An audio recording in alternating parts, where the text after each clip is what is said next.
Hey, what's going on, guys? This is Miasin. So the topic of today's video will be just because you can make a move doesn't mean you have to. And essentially, I will be showing you some major and very common errors that people usually commit in order to go from unlosable situation to all of a sudden my opponent who had not the greatest hand can randomly beat me. Because usually when you make multiple interruptions with whichever deck, if you go first and you don't get a hand trap, it's really hard to lose. Everybody has a really high win rate going first, but obviously if you misplay and don't play correctly and let your opponent win, you might actually just give him a free win and a free pass for next round, and it's not gonna be good for you. Before we start into this video, make sure you like and subscribe, and let's jump right into it. So the first really major one would be Hieratic Seal. I mean, a lot of people, I feel like they don't even necessarily know that a Hieratic Seal doesn't need to tribute itself. It can tribute any other monster, and it tributes for cost. So if you get hit by something like Called by the Grave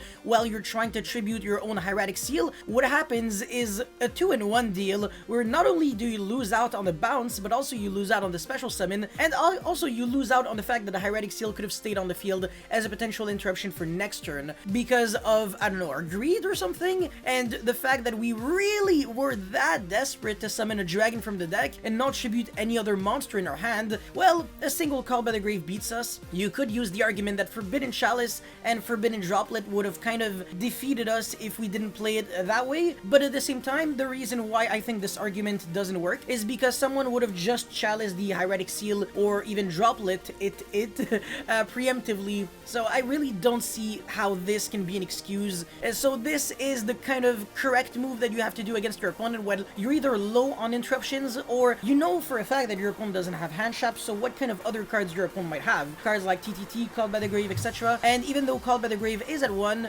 your opponent still has a 15% chance to draw it in an opening hand of 6 cards in a 40 card deck, and obviously that probability just keeps increasing if your opponent uses cards like Upstart, Desires, Prosperity, etc. But yeah, that's it for misplay number 1. Let's get into the second one.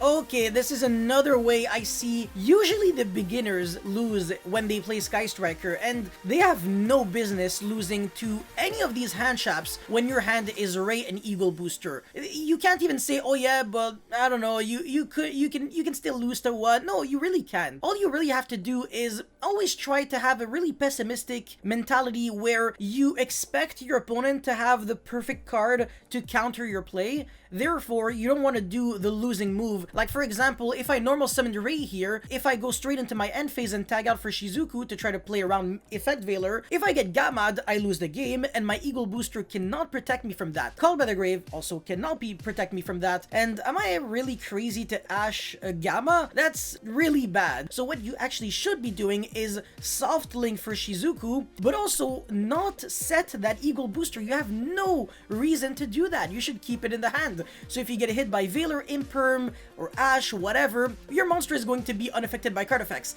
But what happens if we set it and then proceed to our end phase, our opponent is just going to affect Veiler at the end of the main phase. You know, you can't really go back and just taunt your opponent and say like, go into like end phase, and your opponent goes like, okay, and then you be like, oh, okay, you didn't have any hand traps. Okay, I'm going to set one. No, you can't do that. So obviously, you just keep the Eagle Booster in your hand, your opponent Veilers you chain it, and a lot of people, they actually get impressed by that kind of gameplay because the majority of the player base, I want to say, especially, like I said, the newer ones, every single time, they always play incorrectly. They set Eagle Booster, and then they get Veilered, and when I go to Interwester and I see Eagle Booster, I'm like, that shouldn't have been a play. Like, that shouldn't have been a thing, and obviously I end up winning the grind game. That's pretty much it for this mistakes analysis or misplays, whatever. Make sure you guys like and subscribe, and thank you so much for watching. I'll see you next time. Peace.